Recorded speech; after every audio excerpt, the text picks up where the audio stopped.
I'm very excited to share with you today the first of what I hope could be many Charisma on Command podcasts. For our first ever guests, we have Dr. K from Healthy Gamer GG. He's a mental health expert, someone I've learned a tremendous amount from. And we have Joe Hudson, who is an executive leadership coach at OpenAI and founder of Art of Accomplishment. Both of these guys have taught me a ton, and I'm so excited to share with you today. We go at the surface level, we touch on some of the charismatic tactics, but really this conversation is about the deep essence of charisma. What is it at its core, and how can you unleash it in yourself? I hope that you enjoy. Joe, Alok, wonderful to have both of you guys here. I'm thrilled to be here, man. This is like super exciting. Thank you guys. Thank you guys. So I've spent 20 years trying to figure out charisma, and there's only a few people that I would genuinely ask this question to. So I'm very excited to do it. How is it that you guys understand charisma? Do you see it primarily as behaviors, mindsets, something else? You want to kick things off? Yeah. I make a distinction when I think about charisma is there's two forms of charisma. There's the form of charisma that is, I have learned a set of behaviors that allow people to like me, be convinced by me. I think typically I would call it like a slimy form of charisma. Okay. And the thing about it, the notable thing about it is that it doesn't last very long. Like that kind of charisma can hold in a relationship for maybe 3 to 6 months, and then at best maybe just the length of a car sales, somewhere in there. And then there's a form of charisma that is just basically I would call it authenticity and aliveness, where there's somebody who is so deeply on their purpose, being themselves and full of aliveness, where they're not restricting parts of themselves. And then that's something that draws people in deeply. I think the first one comes because you want something like power. You want people to like you. You want people to love you. You're trying to fill a hole. The other one comes because you have learned how to love yourself and all aspects of yourself. And so that's how I think about it. I don't think about it as one thing in modern. I think about it as two. I think the first part of my journey was very much what you might have described as the slimy form of it. Do you have a similar understanding of it? Do you see it as... Yeah, so one thing I love about Joe is that it blows my mind how he understands so much about the things that I have formally trained in. So like the way I'd answer that question, so 2 or 3 different things. So I tried to understand this myself, like what is charisma?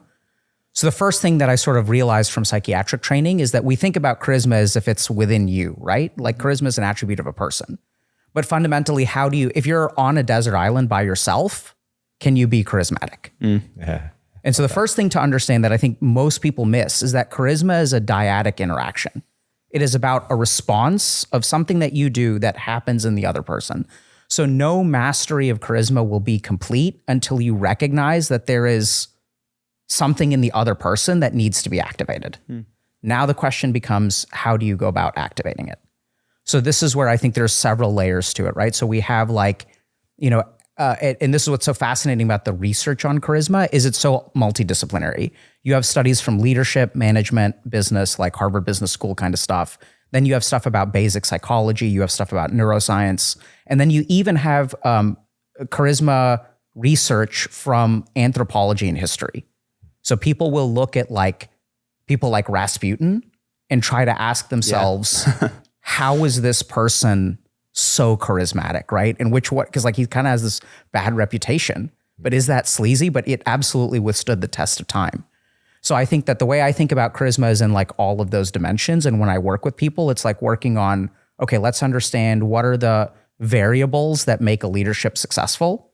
How do you cultivate those from a personal standpoint? What's going on in the brain? And then how do you connect to this deeper kind of charisma that like Joe is talking about, right? That is not about the other person, that really comes and flows from within you. Wow. I love both of those. Go ahead. Yeah, to geek out a little bit more, there's another interesting thing about charisma, people thinking they don't have it or they do have it. So just as like a internal experiment, most humans have a critical voice in their head, repetitive negative self-talk. that part of you is super charismatic for most people for the beginning of their life, meaning that most people listen to that and they're like, yeah, I'm on. Yes, I should lose weight. Yes, I should be a nicer person. Yeah, So there's a relationship that we have with ourselves where there is some part of us that we are in a charismatic relationship with. And so that's a really interesting thing to think about. When someone's saying, oh, I want to be charismatic, there's an interesting thought process of like, well, what's the part of you that is charismatic? And what's the part of you that's just following along going, yeah, listening to it. So it's an interesting thing to see that there is that charismatic nature in all of us. Yeah. And that's a very direct experience of being able to see it. I feel like I've noticed that growing up, that the things that you're a middle schooler, and the thing that make the girl like you is ignoring her and running away from her and teasing her or being mean to her. And so as I look back, I wonder if that's a projection of like the things that are charismatic early in our life are the parts of ourselves that are not forthcoming and open and kind to ourselves. And for me, I see that some of those early behaviors that I learned were like, if somebody asks you to do them a favor, make sure that you don't just do it and roll over like you work for them or something like that. Right. And so I'm curious, is there stages where it tends to look different interactively between different people based on life stage? Or how should people even go about learning this if it's something that has so many different ways of being expressed and types of it almost? Yeah, so I think the way that I approach this is like, let's look at like the basic research, like what is the best body of research that tells us what charisma is. The problem with that kind of research is if you say like authenticity, which is a huge part of the charisma equation, telling you what charisma is not the same as developing it, right? One is like what it is. Like, so like, how do you be successful in life? You can ask someone that question and they can say, be rich. Mm-hmm. That doesn't give you like a method. So kind of my approach is, what are the things that actually contribute to charisma? And then what is the mechanism of attaining those things? Mm-hmm. So my understanding of it is like a couple of big variables float to the surface. The first is having a vision. Mm-hmm. So if you sort of think about like who in your life is charismatic, they have an idea of where they're going. That's like a very huge thing. Second thing is the ability to deal with setbacks with some degree of like equanimity and resilience. So when we think about, and this is mostly from like the leadership research, we think about what makes a leader. It's like when things go bad, who do you turn to, right? Who can handle problems? And that's where like the vision and the ability to be resilient and deal with setbacks is huge. The third really, really concrete thing is good with words. So this is where we go like a little bit, theoretical for a second, but how do we know whether a human being is competent or not? Mm-hmm. So competency in most human beings comes from like their mind, right? So the way that they think, like if we look at like what separates human beings from animals, it's our mind. And how does one human being understand the quality of another human being's mind? And that is through speech, usually. Mm. So this is why, like in the field of psychiatry, we had Freud, who's trying to figure out what is going on in someone's mind, and what does he do? He listens to them. So how do you know about the people in your life? How do you change the minds of the people that you work with? You use the power of speech and you use your ears. Mm. So it's basically like some degree of authenticity. That's the fourth one. So authenticity, vision, the ability to deal with setbacks without getting like destroyed, and then being articulate with your words. Yeah. Those are like the four biggest variables. And then there's a couple of variables that are really weird that are also pretty big, but I think we'll get to those later. Sure. Yeah, I love that breakdown. The two things that come to mind when I hear it, the first one is that there's a study that was done, gosh, I think it was like in the 90s or something, where they had people come up and speak in front of groups, and then they all said how intelligent they were. Mm. And they did not track their intelligence well, they tracked how well they spoke. So basically, if you speak well, we think you're intelligent, even though that may not be the case at all. They're not actually correlated. Wow. Or they're not highly correlated. So that's one thing that's really interesting. So there is an articulation that, especially in the short term, really helps you convince people that you you should be somebody who should be followed or somebody who's smart. The other piece that came to mind as you were speaking about this is that I don't know any research on this, but I just know the practicality of it, which is people often are found charismatic by the way they listen. And I don't know where that is in the research, but meaning, I think there's like something famous where there was Miss Roosevelt or something like that had two prime ministers of England, this story that you've heard about. And one was like, he was the smartest man in the world. And the other prime minister said to her, she said about him, I felt like I was the smartest woman in the world. What I notice is that just listening and the way that you listen and how open-hearted you're listening and how accepting you are and the questions you ask often is like a very charismatic thing, both in leadership and otherwise. And I think it's a missed part because we're usually going, I'm going to go into a meeting. How am I going to say the thing that I want to say? We're not saying, oh, I'm going to the meeting. How am I going to listen? But the way that you listen actually has as much, if not more power of what you get out of that meeting and what people think of you.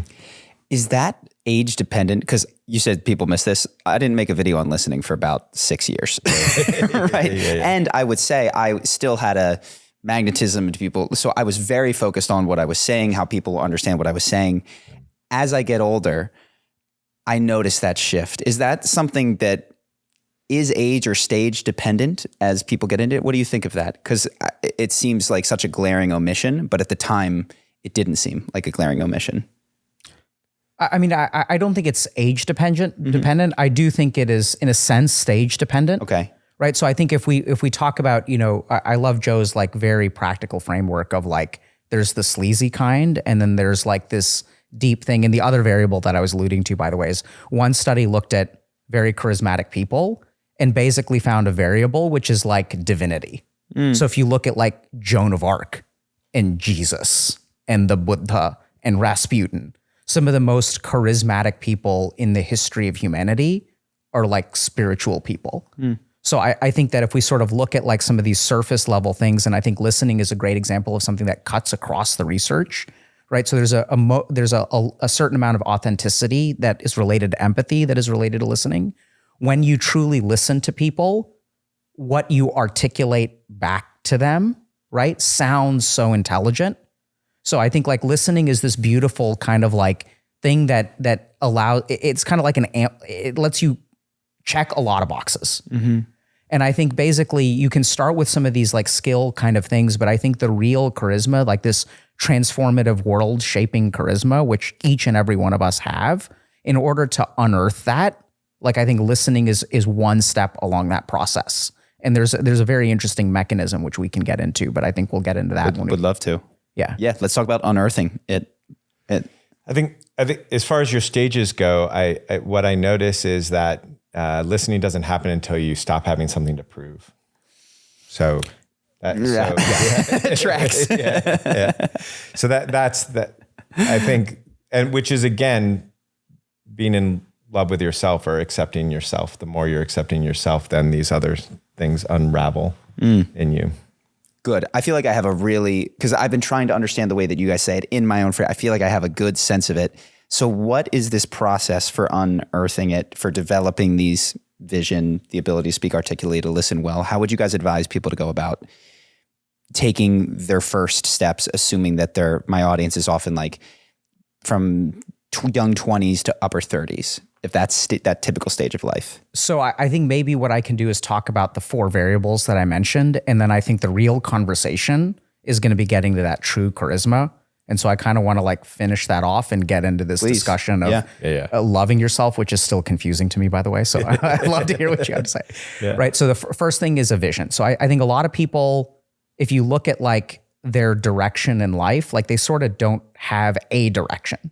So we're in a society where our senses are bombarded by what we should do. There's like Instagram influencers and like YouTubers and like everyone's like telling you what you should do, what you should be. Social media has an effect on our ego, which is very bad, right? So it makes us self-conscious. It makes us more depressed. It makes us more anxious. So literally what these algorithms have figured out how to do is make you feel bad about yourself and then sell you an answer. The problem is that there's 1,000 answers for everything that you feel bad about. So the first thing is there's no vision there, right? There's no unifying thing. You're always trying to solve a problem. Love the way that Joe put it. You're trying to fix something within yourself. But that's not a vision for your life. That's trying to like fix this today and fix this tomorrow. So you kind of have to do some internal work, which I think we're going to get to, and really develop like what you want from your life. And the only way you're going to find that is from you. And then once you have a path, once you have a plan, then people will like literally gravitate towards you because you're one of the few people who seems like they've got a clue. Because we have a loneliness epidemic, we have a mental health epidemic. So then the moment that you become this thing, people just start like showing up. So that's, I think, a big part of that vision. I think articulation is really actually simple. So what I strongly recommend people do is anything that you're going to talk about, you write first. So there are a couple of cool neuroscience mechanisms there where when you write, the first thing that it does is it slows down the speed of your thoughts, which helps them like gel a little bit more. You think faster than you speak. So a big part of speaking well is like slowing down your thoughts. The other really cool thing about writing is when you write something, it activates your sensory input, right? Because you're reading what you're writing. And the moment you activate your sensory input, whatever you're writing sinks into your brain and you learn it.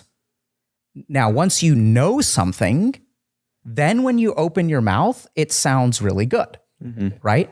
So like, how do you become more articulate? You literally write it out. And one thing that I didn't really appreciate, so I tried to write a book on video game addiction and it sucked. But then the first time I started streaming, the words came out like really fluidly because I had written this 300-page awful book. But in the process of writing, it clarified my thoughts. So that's vision, that's articulation. I'm sure we'll get to like setbacks and equanimity and things like that because I think that's going to be kind of like ego related. So I think those are like two really big things that people can start with. And then I think there's this deeper work, which will sort of make things, I'm sure, like easier as we move on. Yeah. The only thing I would add there is, if I remember the research correctly, I think the writing things out is probably going to work for 70% of the people. And so if you're one of those people who've done that and it doesn't work, then you're probably an auditory processor. And so you could probably do it by speaking it out over like multiple times. Yeah. So it's dependent, but most people are writers. Yeah. And I love the phrase, some people think in order to talk and some people talk in order to think. Yeah, exactly. Yeah. I'm that auditory person, which is why I remember I was sitting at when I was doing nonprofit work, helping run this foundation, and I was in a meeting in Cleveland, Ohio, and this woman just walks up to me. She goes, "Oh, you don't read, do you? You're an auditory processor." I was like, "How did you know?" And she described all my behaviors that let her know that I was. So as far as I would say, those are really amazing practical steps. The number one thing that I think to do is really deeply inquire as to what makes it that you want to have charisma. To really understand that about yourself. So typically the way that it works is once I have this, then I can be lovable. Once I have this, then I can be good enough. Once I have this, then I will be happy. And that's the ultimate con that we tell ourselves. And so to recognize that there's nothing that you actually have to do to love yourself or to be loved. You don't have to create a certain amount of value to be. So questioning the problem itself, questioning the premise, I think is a really good first step for the other things that the deeper authenticity part of it, because that's going to teach you exactly the places that you're not accepting yourself. If you start looking at what you're telling yourself you have to do to be good enough or lovable or not abandoned or whatever, that's the places that you're going to be able to go in and say, oh, these are the parts that are unloved. This is where I start my work. Hey guys, cutting in here from the future. You may be asking yourself, how do I implement this stuff concretely in my life? And I want to offer you two options. The first you've heard from me before, it's my course, Charisma University. If you're someone who is focused on how do I get more dates, how do I get a promotion, how do I become a leader in my friend group, and just generally feel more confident, those are all results that our students have gotten time and time again. It's a 30-day course. Within 3 to 5 days, you should be seeing massive results. If that's something that you're looking for, check out Charisma University. It's the fastest way I know to knock that area of your life out of the park. The second option is if you're looking more for this state of charisma that we've been talking about in the conversation, and that would be Joe's connection course. I've gone through it myself. It's tremendously powerful, and I can't recommend it enough. So I asked the Art of Accomplishment team if they could do a deal for Charisma on Command listeners, and they set up an affiliate link that will actually get you 30% off. It's a cohort-based course, so you can't do it on your own time. You're going through it with a group of people. And if you're watching this at launch, the next cohort comes out in September. But you can join the waitlist and use our code to get 30% off whenever you do sign up for it. So both of those are excellent. You know I don't advertise other people's courses often. I really think this one is great. I'll leave you with that as two options, and we'll hop right back into the show. When I look back, if I say, okay, what might I have asked myself? I think I need a girlfriend, or I need a this particular guy needs to like me, or something like that. Yeah. What would be the practical walkthrough of, okay, so my initial answer is, that girl has to like me in order for me to like myself. Then what? And so what I took is, okay, I'm going to make her like me. Right. I know what to do now. And figure out what she likes. Be all of the things that she likes. So Charlie, when you did that, what happened next? Yeah, exactly. So so what I started doing was watching very carefully. What is she responding to? What are women in general responding to? They like guys who play guitar. I learned to play the guitar, right? So just run that process for about 10 years. And now I'm doing jujitsu, learning multiple languages, like trying to be the Renaissance man that I can, which is effective in a way. And there was wonderful secondary, tertiary effects of I love music, and I got to do that. And I didn't at that beginning stage get to the self-love and the self-acceptance. So I'm curious how someone might run through that in a way that is cleaner than what I did, perhaps. Oh, hold on a second. Yeah. Exactly. Go ahead. You gotta take it. I'm assuming. I think we're going the same place. Yeah. It's like, and then you got the woman, but it didn't.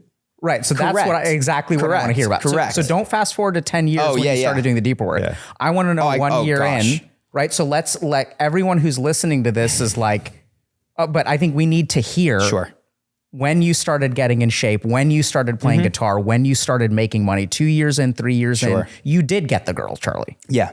What happened then? Girls. I'm assuming. Yeah. No, at first it was, oh God, I'll just,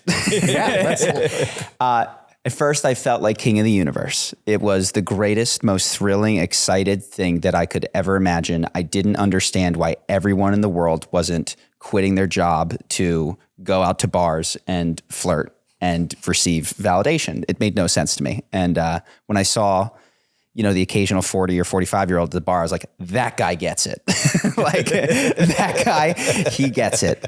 Got girlfriends, had casual encounters, and then, the one that I definitely had to have after years of didn't get that girl in high school, didn't get that girl in college, but I was 27 and I finally got that one that I had to have. Had a intense period of just wanting her to really like me as much as possible that lasted many, many months. And then it became like the biggest ache in my life, this like trying to make this relationship work in a way that felt good for me and for her.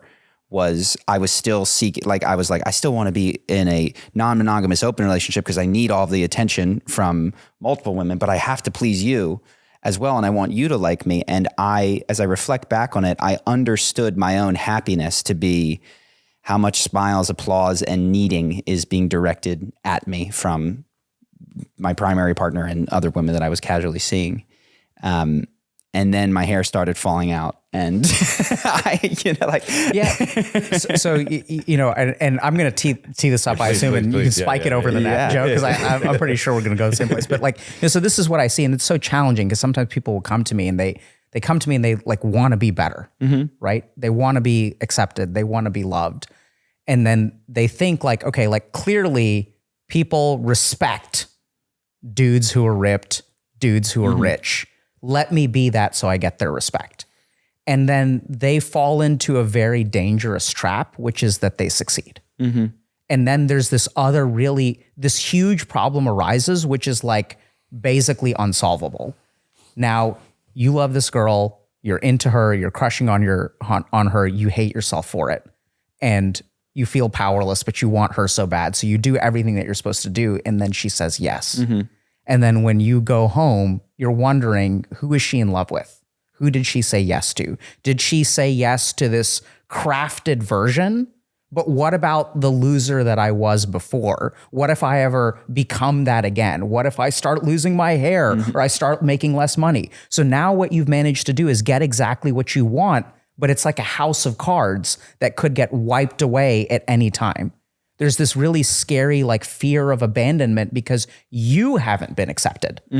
Your money has been accepted. Your appearance has been accepted, you know? And so like, it's so scary, and doing that work, the deeper work is like, it's such a common pattern where I'm going to succeed and then I will get what I want. And it really messes me up even more. Yeah. There's so many things I could say about it. My pithy phrase on this is, the problem of becoming somebody to be loved is that you never get loved. The person that you are pretending to be is the one that gets loved. And so it never fulfills. And that's like basically what was just said. But the secondary part is that there's a way to look at that says, oh, so glad that didn't work out because now I can actually do the real work. It seems to me that there's oftentimes this necessary step. For me, it wasn't about looks or money. For me, it was about awakening and spiritual fulfillment. But once I get to this place, then when you get to that place and there's no there, it's this amazing thing because then you have to reflect and say, oh, what is it actually? And then, so there's a part of human development, which is you don't want people to walk before they can crawl. There's a whole bunch of neurological issues that come from that. And so if that's where you've got to go to figure out that it's completely unfulfilling, feel free to go there. It seems apparently I needed to do it. I'm sure there's ways. Yeah, I needed to do it too. Yeah, and I think actually many people do. Yeah, exactly. Right. So many people need to walk to the end of the road to realize that this is not working. Yeah. Yeah, exactly. And then there's some people get lost there because they just can't imagine that there's something other way to do it because there's no examples of another way to do it. And so if you find yourself in that place, then it's back to how do you love yourself? How do you get acceptance for who you are? And when I mean who you are, I mean all the aspects of yourself. What I notice is, and a good way to measure it is that the more that I love every aspect of myself, the more I can love everybody. So if I'm in the world not being able to love somebody, that's clearly a pointer of where I'm not accepting myself. When I get triggered, that's clearly a pointer where I'm not accepting myself. And so that's where that's when that work starts coming into play. So let me ask a question that I know I would have had at 27 because it's the first leap of improvements in my life came from seemingly not accepting myself. There was all of this advice when I was 13, 14, 15, just be yourself. And like that wasn't going well for me at the time. Yeah. And so I developed this philosophy of I'm not going to be myself. I'm going to choose myself. I'm going to decide how I want to come across, how I want to be. And I'm going to select that and habituate certain behaviors and ways of being. And my conception of myself was this choosable thing that there was no essential. It was completely choice bound. So I'm wondering if I'd heard you say you have to accept yourself at 27, I would have bit Definitely back wouldn't hard. Have said have to. Okay. And great, because I would have heard it that way for sure. Yeah. That's why you're doing. That's why the 27-year-old needs to do all that stuff because everything is a should and a have to and a otherwise. There's this the self relationship is one of force. So what is the self if not this collection of chosen behaviors that I accept? Let's not go into that. Okay. I agreed. I think we've got one major step before we can get there. Let's hit it. So maybe I can, we'll get there. Yeah. So it's interesting because I hear this a lot, like especially in like dating, because dating is really hard right now. And people are like, oh, just be yourself. I think that's terrible advice. So I think I think the worst thing you can be is yourself. I know. Yeah, I know. Yeah, I'm so looking forward to it because I know you get it. So the twist that you're about to do, I just cannot wait. So exactly right. So, and I think this is going to give us the layer that we're missing. Okay. So when someone says Okay, so let me ask y'all, right? So when someone says, I should be myself, what do you think that means to them? To me, I could tell you what it meant. Yeah, I perfect. should be shy, reserved, withdrawn, like my video games, and not effective in my communication with people, and have the same small group of friends that I do, and not more than that. Right. So I think when most people say, like, you know, like I hear all these things, like, if you can't handle me at my worst, you don't deserve me at my best, which in a relationship is a license to continue to be an asshole. Mm-hmm. So I think most people live this life where they have all of these internal tendencies and what they think, and then they fight against those internal tendencies. So I feel like being an ass, but I need to be nice. So there's like this internal tension, and they think, okay, like I should be nice. So like, this is the part of me that I'm going to project. That doesn't work, right? And so instead, what I should do is the layer underneath, like all these raw emotions, all of these things that are like underneath that I regulate. That's really who I am. But if you sort of look at it like from a developmental and psychiatric perspective, everything right underneath what you show the rest of the world, that's what people think myself is, right? It's the person that I am. It's the unfiltered thoughts. Mm-hmm. But that is not you, right? Yeah. And I think that's the main twist. But I think this is where, like, as a psychiatrist, like, what are we underneath what we show?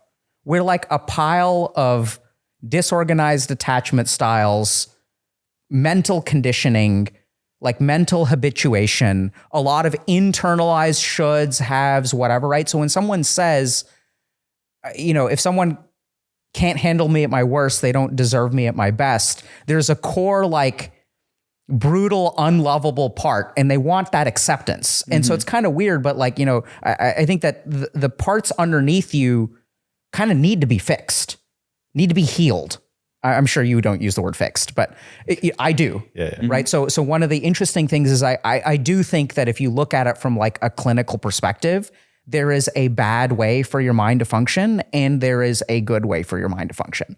That what you perceive as yourself to be is actually a pile of like micro traumas that have built up into something that I would call ego or a humcod. And I think that's the big missing step.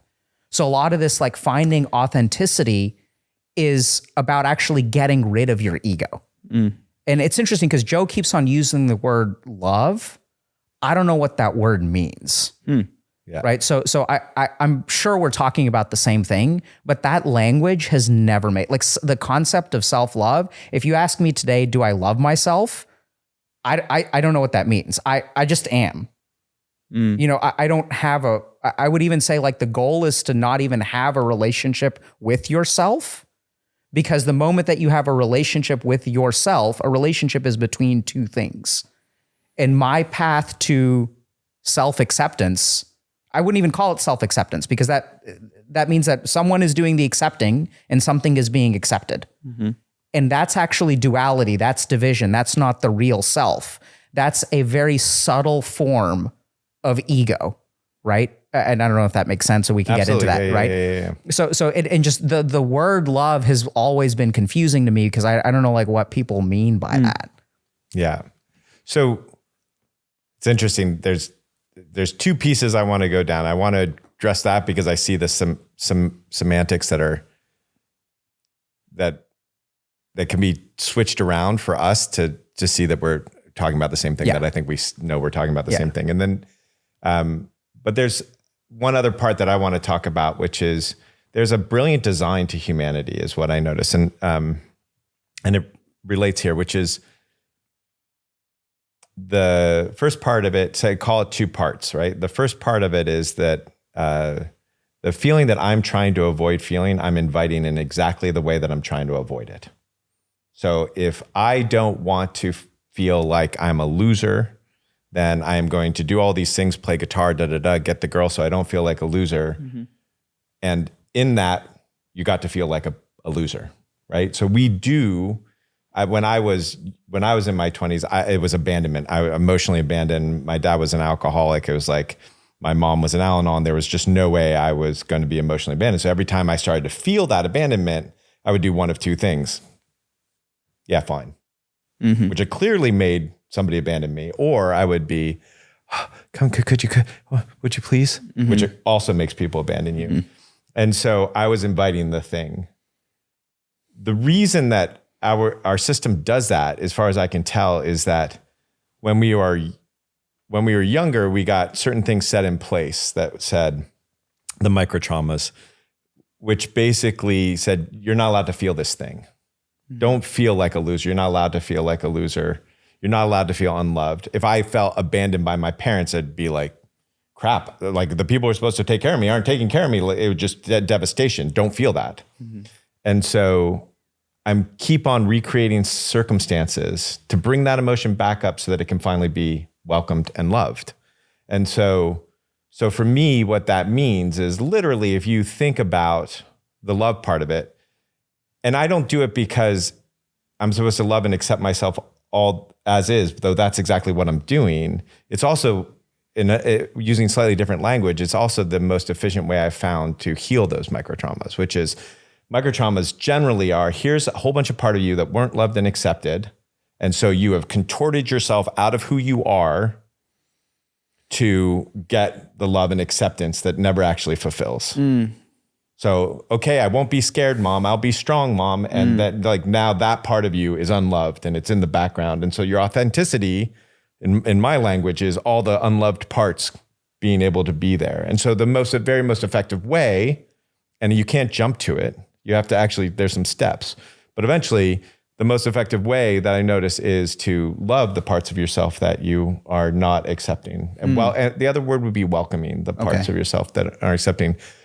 The reason I use love is because there's a visceral felt sense of, if you think about a puppy or a niece or a nephew or a child, there's a feeling that you have that you're like, and there's a softness, often like tears if you really let it in. It's like almost of a heartbreak, and it's like, I feel that towards the dog or the kitten or my son or my daughter. What is it like to actually turn that towards myself? What is it like to actually viscerally, somatically go, that love towards myself?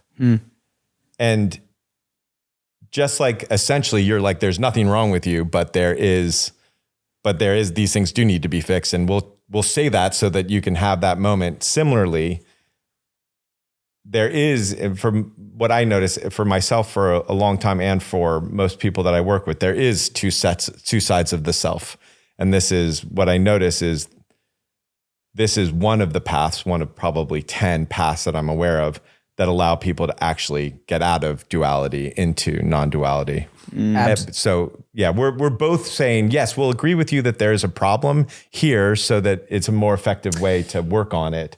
But essentially, there's not really a problem. And it's very confusing. So I know it's confusing. So I think it's clear to me that Joe and I are on the same page. I think it's just, this is what's so fascinating. This is what I love about listening to you talk and watching you work with people, is we're clearly starting from the same place and we end up in the same place. Yeah. But our routes there are very different. Very different. Yeah. So it's interesting because I think we get, and maybe this will make sense, but so when someone comes into my office and they're like, Dr. K, I'm having problems. And what I'll say is like, yeah, bro, you are having problems. I think this is the key thing. We can fix them, but it's okay for you to be flawed. Right? It's not that you're not flawed. And I think this is where the language of self-acceptance and self-love, I've just seen it clinically get into bad places. And I think this is something about the way that you use it. I think you understand it in a way, you see it exist in a way that I think that when people say like self-love, that means letting the degenerate parts of me run wild, right? And this could also be like by virtue of who we work with on average. And so I think where I kind of come from is like, if your life is screwed up, like I agree, let's fix it. But it's okay for it to be screwed up. Right? It like up until this point, you have tried reflexively to fix these things. And what Joe stumbled into, and this is what really blows my mind, is like, I think it was Freud who originally coined the term like repetition compulsion. So this is something that is very, very common and well-known in psychology, that we continue, and not only in psychology, also in Eastern spirituality, but we continue to create, when we try to fix the problems in our life, we just create those problems.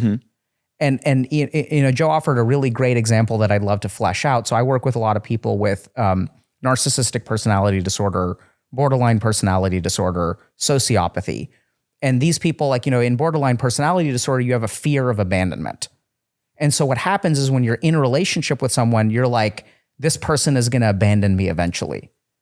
And then they're like, Charlie, don't abandon me. Don't go, don't go, don't go. And because that never gets satisfied. And you're like, I'm not going to abandon you. Like, tell me you love me, Charlie. Mm-hmm. I do. No, you do. You love me today. But what about tomorrow? Yeah. And then it's like, I've told you 6 times. I keep saying it. Yeah. Oh and then what happens is that right there, right? So I hopefully like people see that face, right? And then people with borderline personality disorder, they are very sensitive to faces. Mm-hmm. So if you're smiling right now and 10% of your face is actually frowning, which is really weird, but you can do that, right? You can tell when the smile doesn't hit someone's eyes. Someone with BPD will ignore the 90% of the smile and they will see the 10% in your, the lack of love in your eyes. They'll see the frustration. And so what they end up doing is, since I'm never reassured by you, I'm like, Charlie, love me, love me, love me. And then what I'm going to do is drive you fucking crazy. Yeah. You can't handle it anymore. And then you're like, I just need a day away from your anxieties. And then suddenly I've created the abandonment that I feared. Yeah. And each time it happens, the wound gets deeper and deeper and deeper. And then I'm hungry for the next person to love me and hungry for the next person to love me. And on the Eastern side, that's kind of this weird like cycle of karma that the Buddha sort of talks about, right? He says like, we get trapped in this cycle of karma. And like the more that you try to escape, like it's like a Chinese finger trap where like the harder you pull, the way life is, which I mean, I love you, Joe, but like when you're like, oh, the human being is beautiful, I'm like, we're also like fundamentally flawed and trapped in this cycle of karma, right? So many of our survival reactions, and that's what happens. You learn like this avoidant attachment stuff, anxious attachment stuff. I agree, we're beautiful, but also we're like fundamentally kind of like the way that we survive our problems creates problems for us. And it requires so much work and insight to sort of get there. And that's why Joe and I have jobs, because, you know, so it's fascinating. Yeah. It's interesting, as you were talking, it's exactly almost the opposite in my approach, which is somebody comes to me like, I have a problem. I'm like, prove it. And they can't. Yeah. So like it's an interesting thing, but both work. And it's an interesting, what's interesting to me about it is that there's this thing about just the developmental process that I geek out on. But a very interesting way to think about it is there was a time in my life where the word nowadays is agency, but I needed to know that I could control, that I had agency, that I was choosing my life, that life was a choice, because I felt disempowered. I felt oppressed by my parents, etc. So I needed to, I have a choice. And that offered me great relief. And the way I say it now is every epiphany is a rut waiting to happen. And then just a little bit later, whatever decade, I guess just a little bit later, all of a sudden that feeling of choice was a burden to me. That to see life as a gift, to see that every one of my thoughts was not something that I was choosing, that I couldn't even choose to stop my thinking, that every time I had gratitude, that was a gift. That created relief in my system. And so there is a time and a place for the methodology. Yeah. And no matter what it is, like, it's not about, is it the right thought? Is that the useful thought today in this moment? And there's definitely a time where it is incredibly useful to say, yeah, you're fucked up and that's okay. And there's also a time that's really useful to say, prove it. Yeah.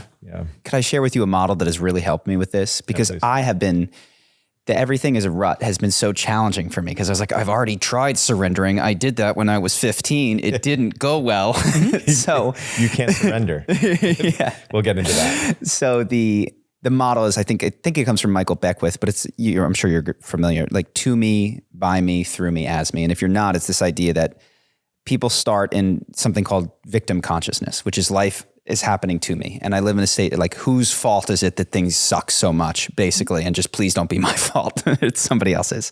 The big leap to the next stage by me is, no, I'm taking responsibility. Yeah. I'm taking control. and this is where I lived. That conversation didn't go well. It's not because we're not a match. It's because I could have been more verbally fluent or been funnier or smiled wider, whatever it is. And so most of personal development, you might call it, occurs in this by me stage. I'm taking control of my finances, my health, my everything. And then where I feel like I've recently gotten to is the pain of that, the endless responsibility of having Sounds exhausting. It's so, at first it's liberating, and then it's a cage. It's horrible. And so the end of that is you step into through me, which is where I feel like I'm starting, where you allow gratitude to move through you, grace to move through you, miraculous, I don't know what I'm going to say, but here's me to move through you. And that has helped me a lot to not feel like I'm just moving backwards into this victim consciousness. And I can subtly now, they're not the same. You said you can't surrender at the beginning. And I guess I'm starting to get that these are fundamentally different approaches. Yeah. What's after through me? As me, which is, so life moves through me. There's still a separation. Is there something as me? Life is as, So is there something after that? I think it's just as me in the stage. What do you think? Yeah, there is. 100%. Oh, come on, hit me. Yeah, 100%. Yeah, I'm having a hard time verbalizing it, but I'm Yeah. like, So easy, just as. Just As long as there's a me, there's one more step. Right. So like, I was going to say is, but yeah. But again, language is really weird. It gets really weird here. yeah, but I think there's absolutely one more step. Yeah. a 5-stick. Cool. I mean, I don't. My guess is there's agree. There's probably a dozen steps after that too. My experience is evolution doesn't end. It's not like there's not some place where you're like, boom, done. Yeah. But there's definitely something past as 100%. But I would have to know his definition.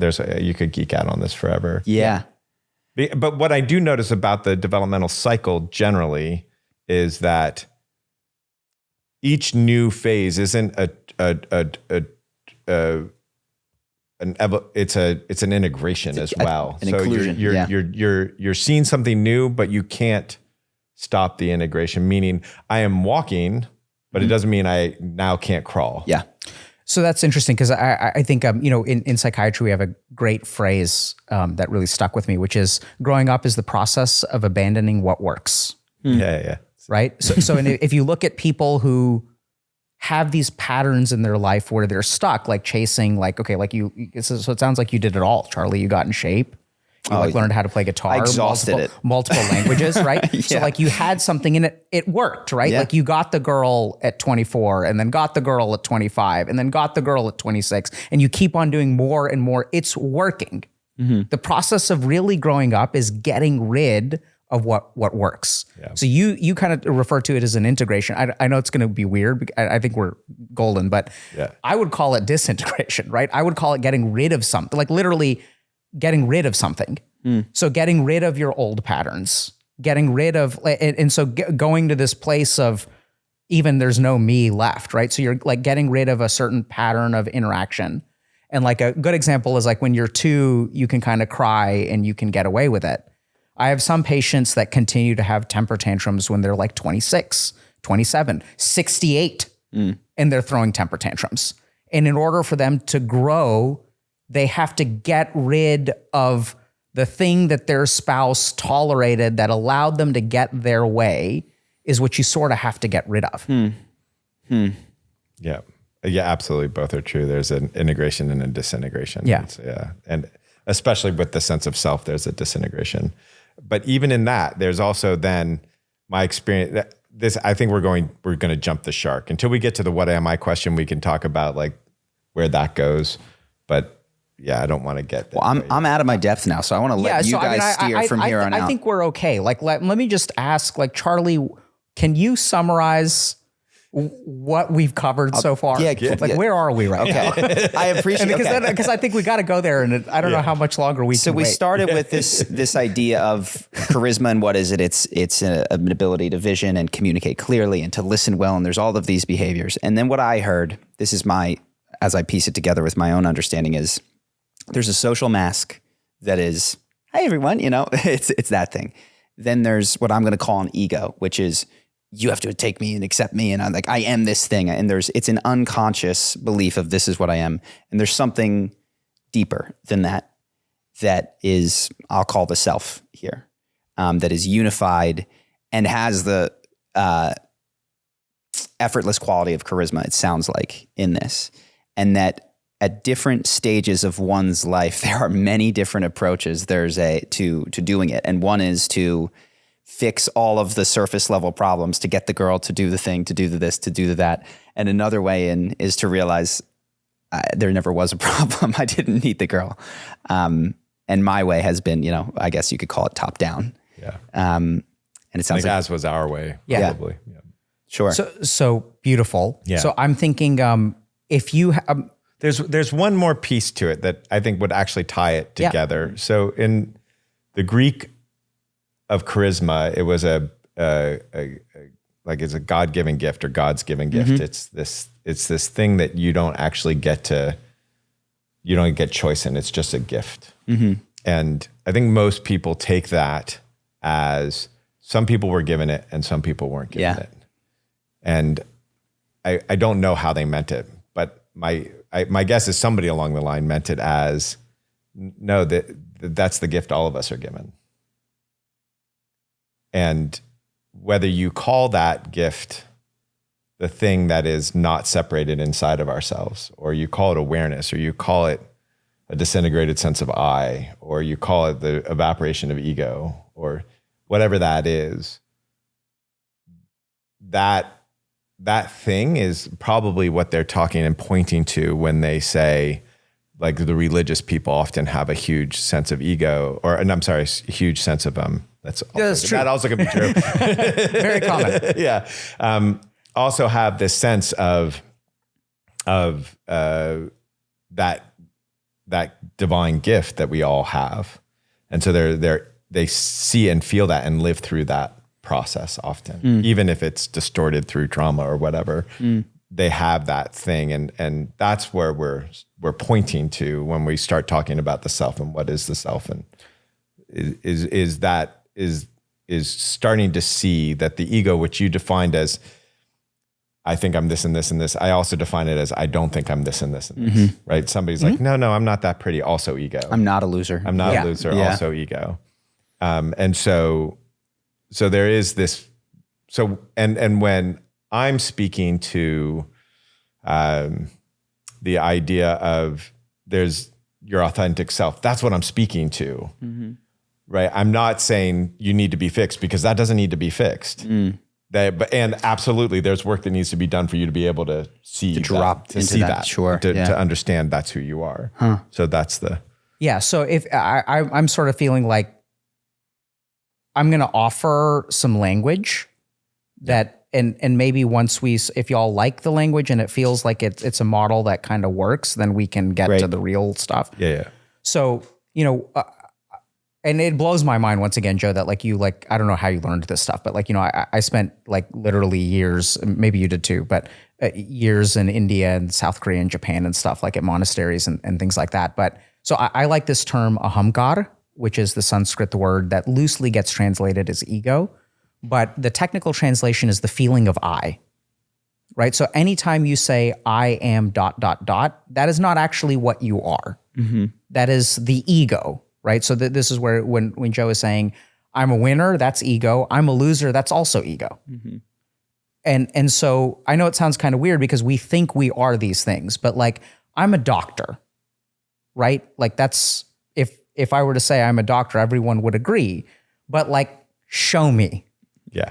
Right? Where is the doctor in me? You can't find it. It's not a real thing. It's a construction, right? So, and this is where people will say so all of the attributes, anything that if you say I am ...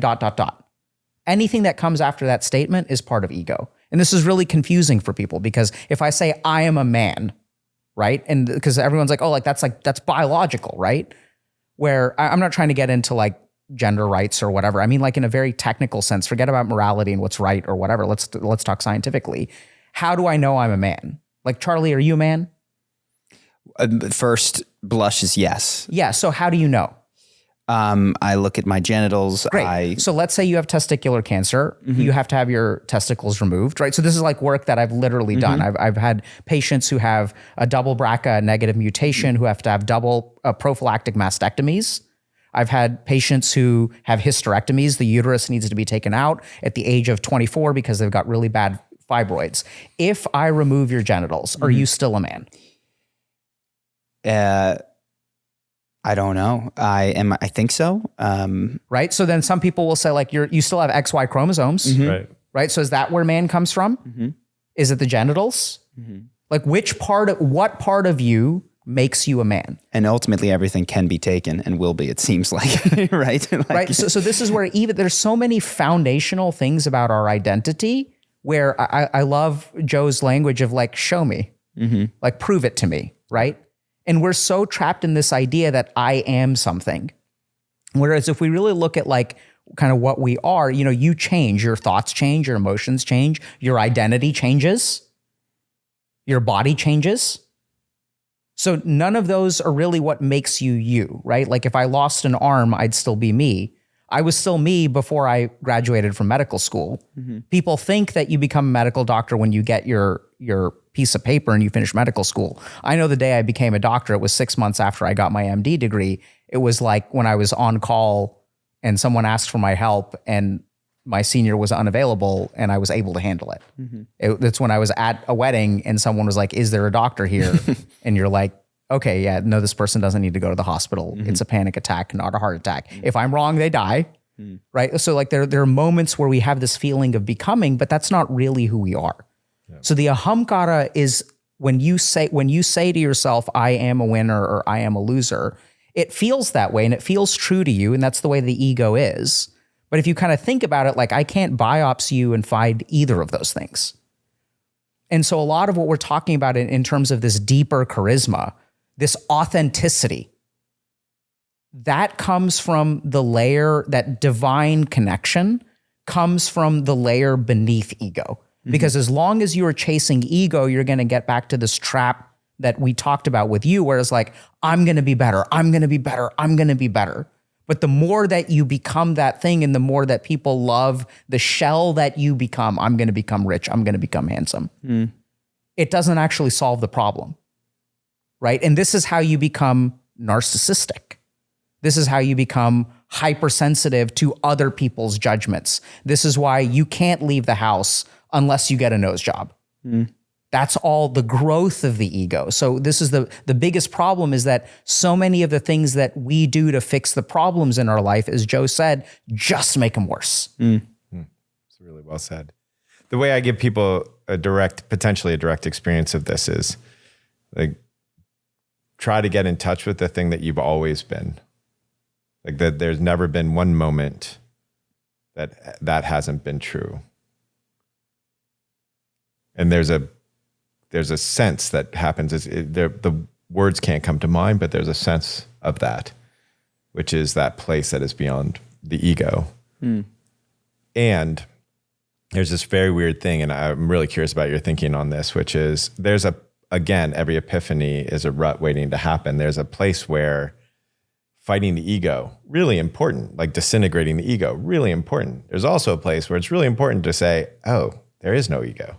That's just an illusion. That whole thing was like that happens. And apparently, from what I understand from neuroscience, is that the sense of I happens in the same part of the brain that hallucinates. So like do you know about that? I would not say that. Okay. But we can get into that if you want. Yeah. It was an article I read but generally there is just that sense of self is at some point, there's a time when it's really important to like see through it and to work it out. And then there's also a part where there's just like, I think there was an Irish mystic named Wu Wei Wei, and he said, fight your ego, try to destroy your ego, try to see through your ego. The only problem is it doesn't exist. And I remember after 10 years of fighting it, that moment gave me massive relief to read that. I don't think it would have if I hadn't fought it for 10 years. Yeah. So I think a couple of thoughts just to kind of pile onto that. Yeah. So first is, I think the ego, we know where it sort of comes from in the brain, and it's fascinating. So the ego most likely comes from something called our default mode network, which is our sense of self. So the default mode network is the ability for you to like recognize that you have an identity, right? So when you look in the mirror, you don't see a face, you see you, right? Like you have like an identification with that. That's probably the default mode network. The really interesting thing is a hyperactive default mode network is what makes you depressed. So if you talk to someone who's clinically depressed, I am a loser.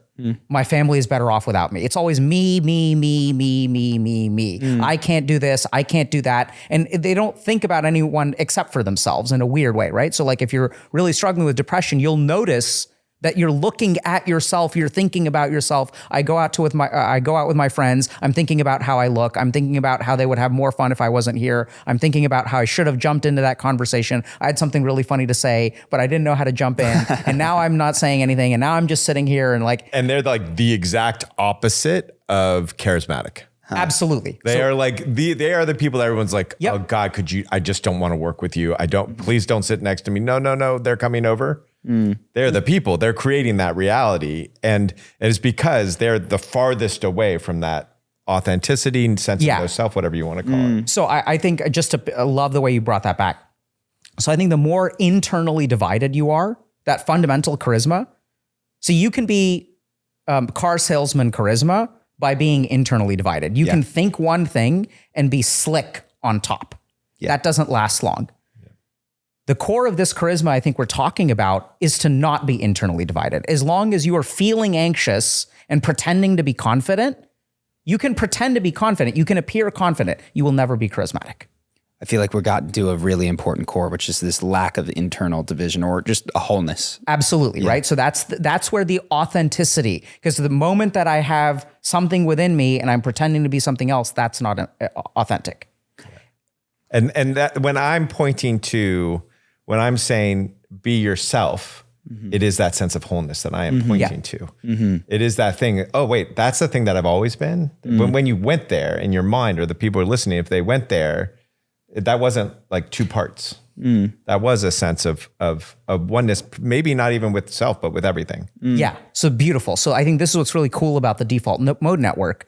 So if we look at the fastest acting, so default mode network is overactivation of depression is overactivation of default mode network, right? So I'm constantly thinking about myself. The fastest treatment, pharmacologic treatment for depression is ketamine. And ketamine was originally not a psychiatric agent. It was used in anesthesia, still is. Tranquilizer, yeah. A dissociative agent. Okay. So tranquilizer puts you to sleep. It doesn't put you to sleep. You're actually awake with ketamine. Okay. It dissociates you. So your sense of self disappears. So this is the other cool thing. Meditation deactivates the default mode network. The other really cool thing is psychedelics. So yeah. Oh, let me finish. I know. I'm with you. Yeah. We're with you. You're going to say the opposite, and we're still going to agree. So psychedelics, this is what's really fascinating. If you look at the studies on psychedelic healing, so people will ask people, when you take a psychedelic, what do you experience? If you see colors, if you see cool things, you don't actually heal. The subjective experience that correlates with trauma improvement, depression improvement with psychedelic substance use is ego death, ego dissolution, deactivation of the default mode network. And it is the sense that even at your deepest self, there's the surface thoughts, then there's the ego. And then at that deepest self, you're not even you, you're everything. Yeah. So people who experience this sense of interconnectedness come out of that experience with a different perception of themselves. I am no longer a doctor. I'm no longer Alok. I'm no longer a man. Yep. And that's literally the default mode network. And this is why I feel really strongly about it. I'm confident this is correct because we have three different, meditation, psychedelics, and ketamine all activate this thing. We know it's hyperactivated. So that's kind of like how we get to that self. Yeah.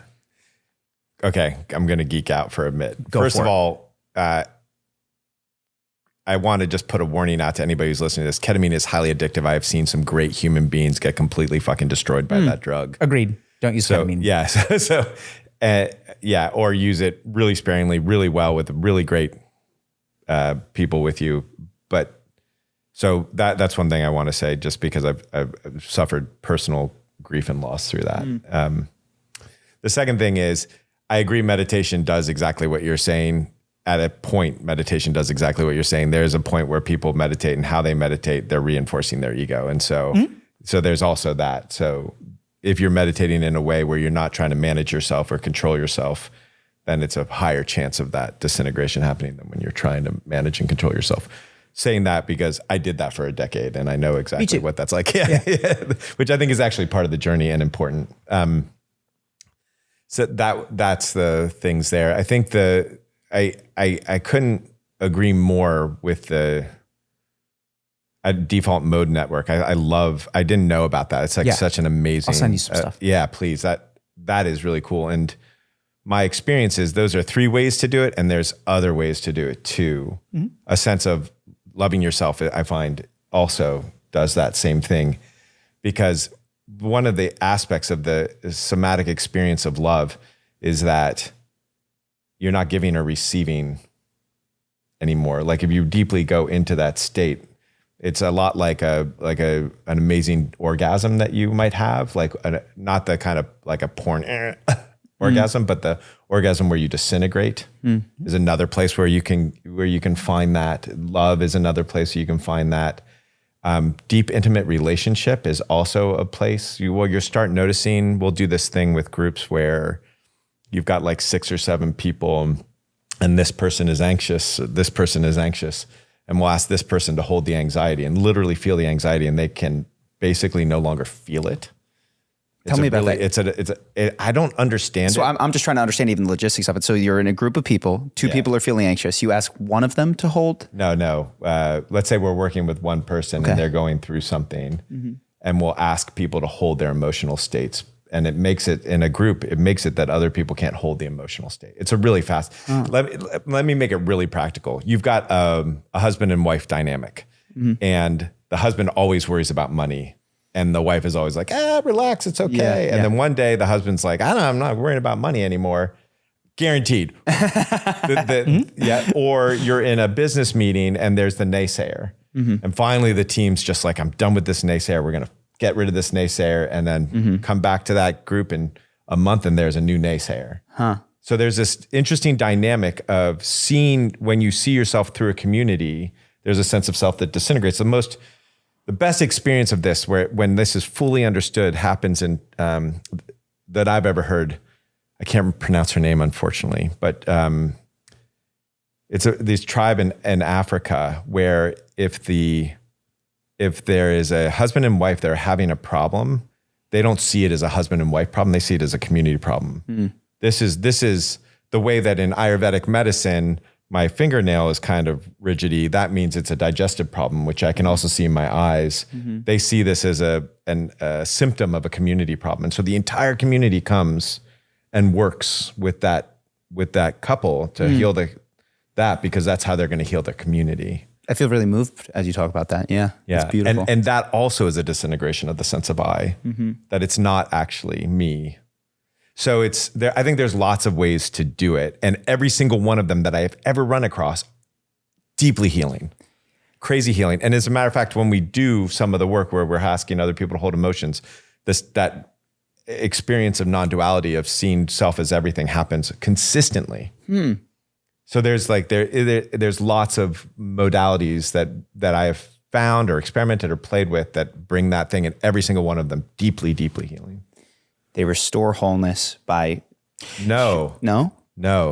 They show that we are whole. They show. Yeah, restore implies it wasn't there to begin with. Exactly. So, right? So yeah, I mean, I think there's got to be a second conversation. So I just call that, when I teach that to my patients, I call it an emotional umbilical cord. So you're just connected, and emotions pass back and forth.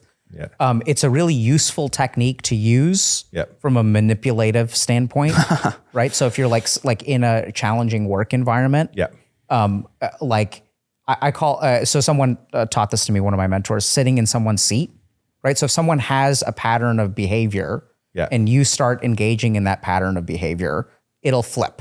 Yep.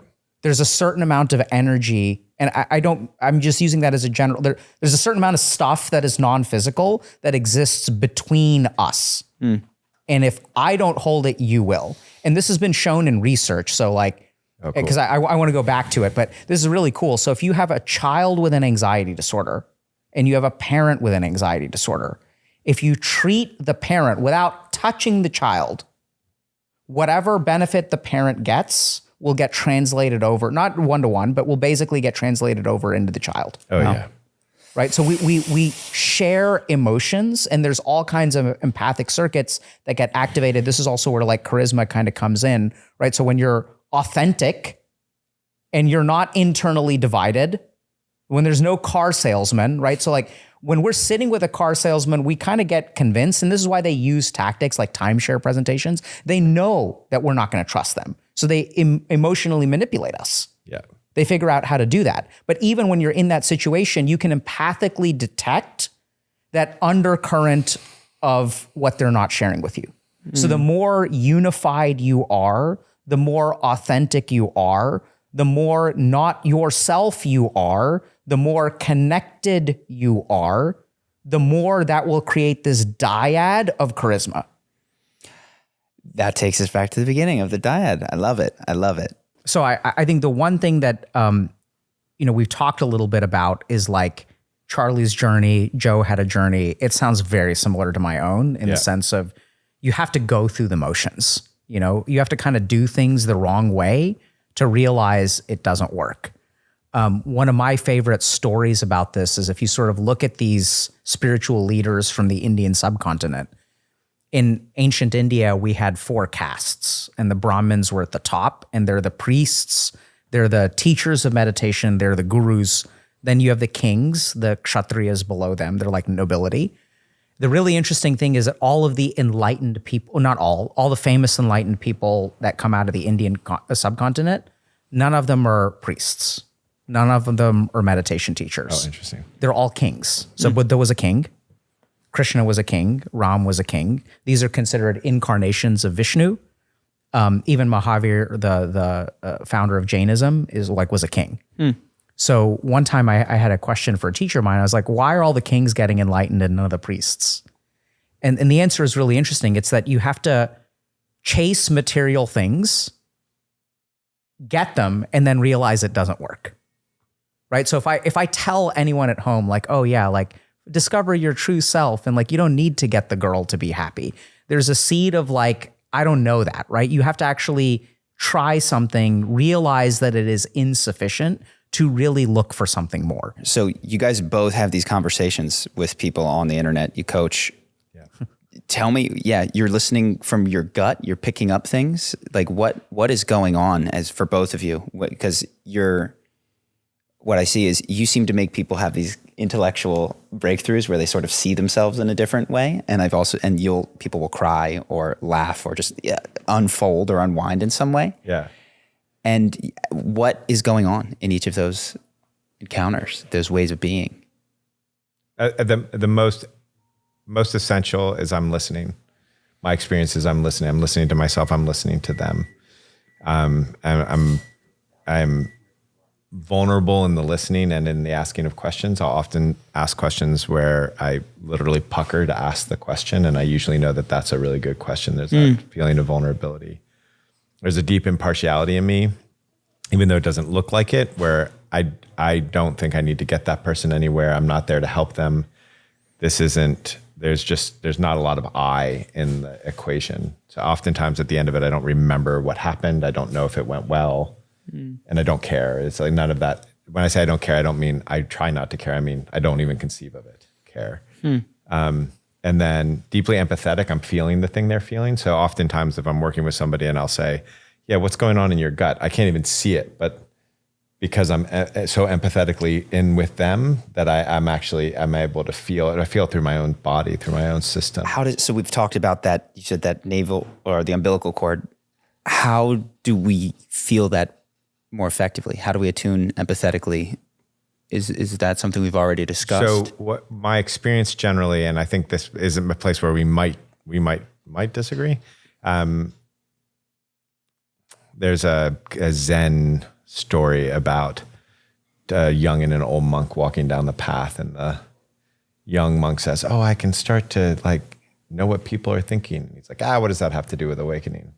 "Oh, I can read people's thoughts." "What does that have to be awakening?" Like as he walks through, he's having all these different things. And my experience is that if you go after trying to figure those skills out, it can be incredibly destructive. It can be like chasing money. It can be like chasing sex. It can really destroy somebody. It can create a much more solid form of ego. Whereas if you allow that stuff to unfold naturally because of your own self-awareness, so that's how I would recommend. The path I would recommend is to understand yourself more and more and more and more. And the more you understand yourself, this stuff naturally occurs. So tuning to your own gut, to your own heart. Correct. And then when you're listening to someone, you'll just feel, it's like, oh, I feel. Yeah. So I did this form of breath work for like 7 years or so, where it was kind of an extinct form of Reiki and breath work that I would do. And when I was 2-3 years into it, I could look at somebody's body and know what emotions they were holding and like how they were raised. Not because anybody said, this arc means critical parent and this means like emotionally unavailable mother, right? It was because I actually just went through all that stuff in myself.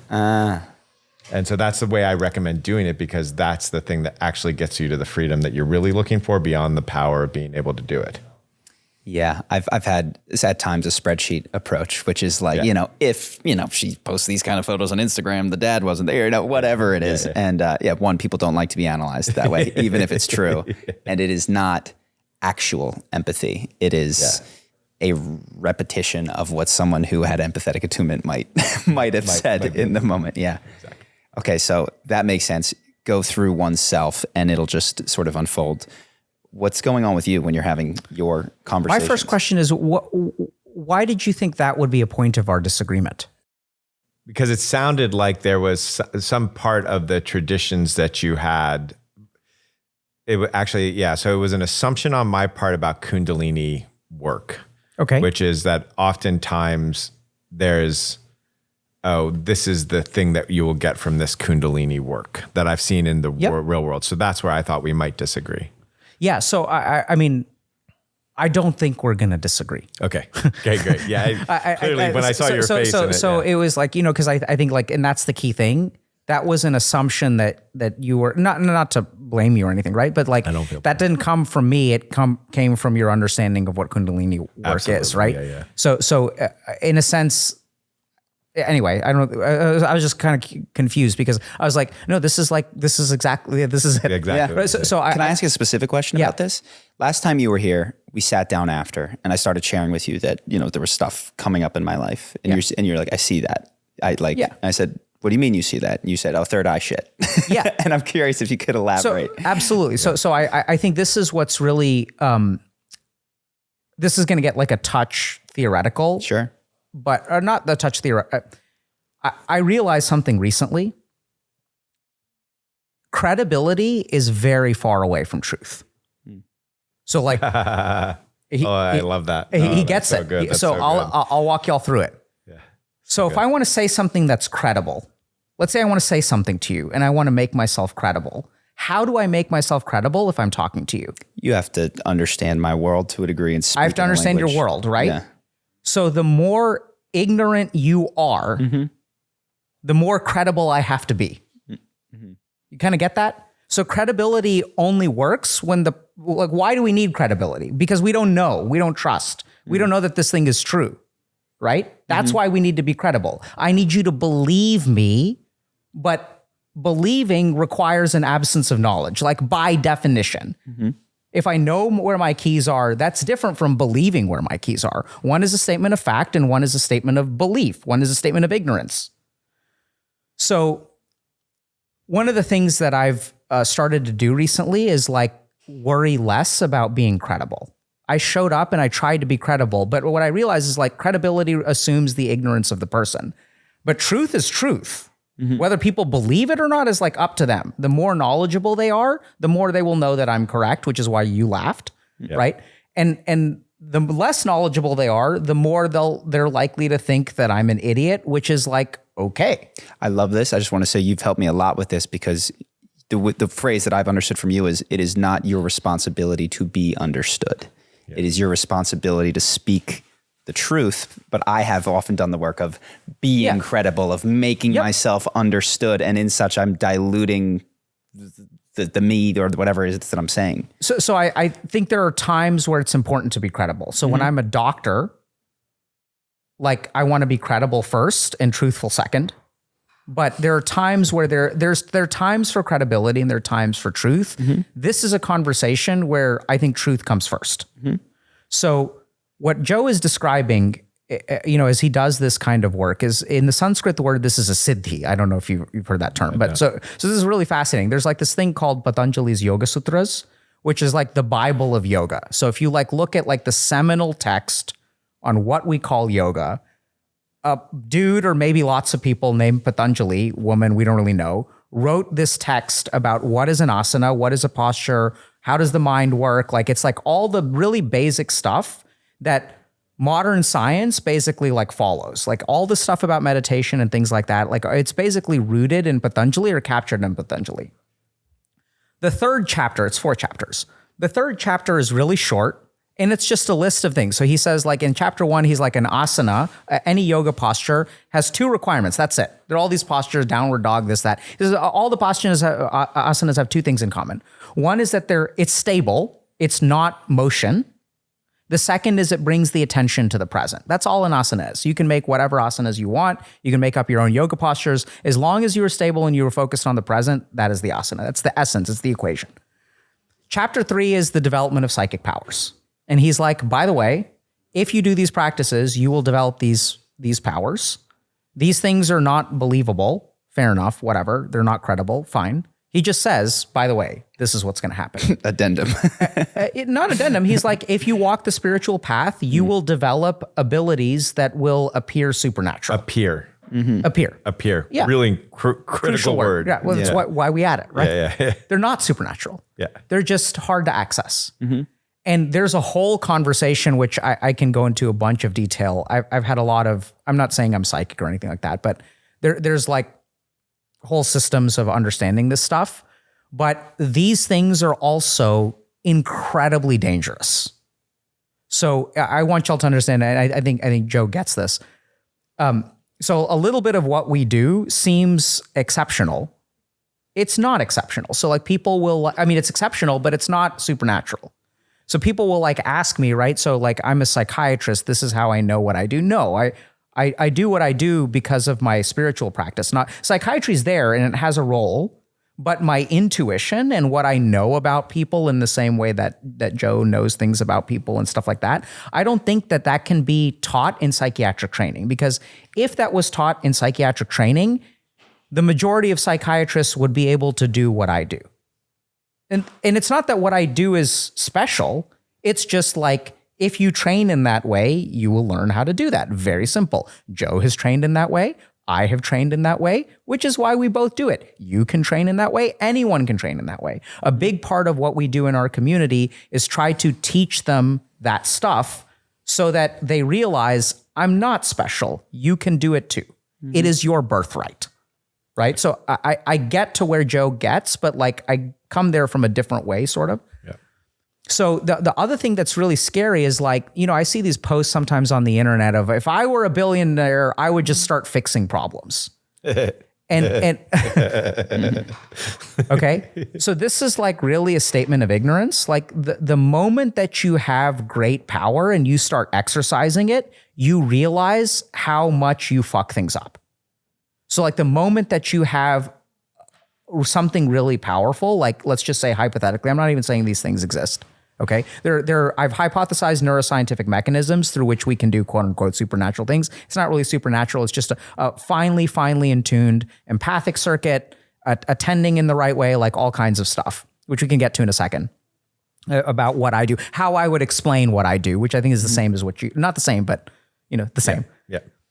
there's absolutely a neuroscience. There must be a neuroscience correlate. The question is, does neuroscience sufficiently explain it, or is there something beyond neuroscience? That's a debate for philosophers. So what happens though is the moment that you start exercising these powers, you get caught, you get trapped by life in a way more vice-like grip.